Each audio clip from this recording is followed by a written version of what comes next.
अस्सलाम वालेकुम। मैं इस वक्त मौजूद हूँ कच्चा का नवई इलाका भुंग, जहाँ पर तकरीबन 3 से 4 माह कच्चा ऑपरेशन जारी रहा।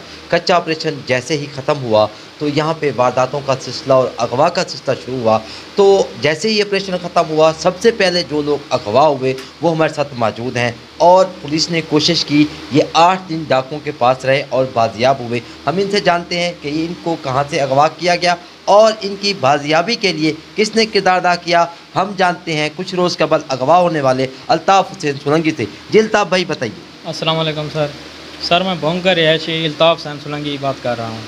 जो 8 दिन पहले मुझे अगवा किया था डाकुओं ने, कच्चे में ले गए थे, उसके लिए मुझे अपना SHO साहब भोंग ने और DPO रहीम यार खान, उन्होंने पूरा अपनी दिन रात मेहनत करके कोशिश से मुझे बाजियाब कराया। 8 दिन के बाद पूरी उन्होंने मेहनत की, दिन रात पूरी फोर्स ने। मैं उनका पूरे दिल से, तहे दिल से शुक्रिया अदा करता हूँ। उनकी मेहरबानी शुक्रिया है कि मैं वापस आ गया हूँ घर।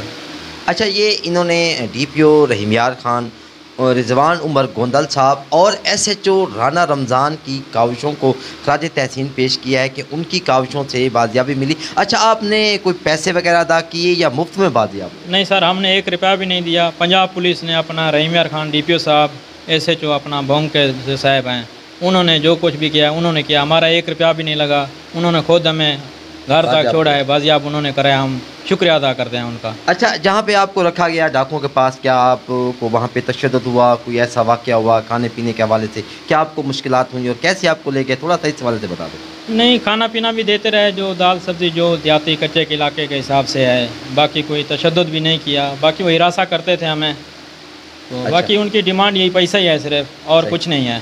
उन्होंने बोला कि भाई कोई भी हमें पैसे दे हम तब छोड़ेंगे, ऐसे नहीं छोड़ते। हम उनसे फरियाद करते थे कि मैं टैक्सी ड्राइवर हूँ, मैं गरीब हूँ, इतने मेरे पास पैसे नहीं हैं, हम ताज़ी रोज़ी करके मेहनत करके अपना घर चलाते हैं, तो मेहरबानी करें हमें छोड़ दें। उन्होंने बोला नहीं, हमारा काम पैसे से है, हम इधर कच्चे में बैठे हम कहाँ से खाएँगे। सही।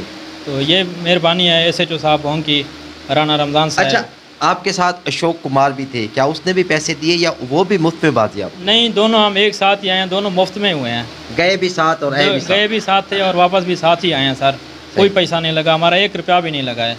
जी, इन्होंने SHO भुंग राना रमज़ान की काविशों को खराज तहसीन पेश किया और DPO रहीम यार खान, रिजवान उमर गोंदल की काविशों को खराज तहसीन पेश किया। हमारे साथ मौजूद हैं सरबराह हैं अल्ताफ़ हुसैन सोलंकी के। तो हम इनसे जानते हैं कि आप क्या कहेंगे, ये अगवा हुए फिर बाजियाब हुए? अल्ताफ़ मेरे करीबी रिश्तेदार हैं।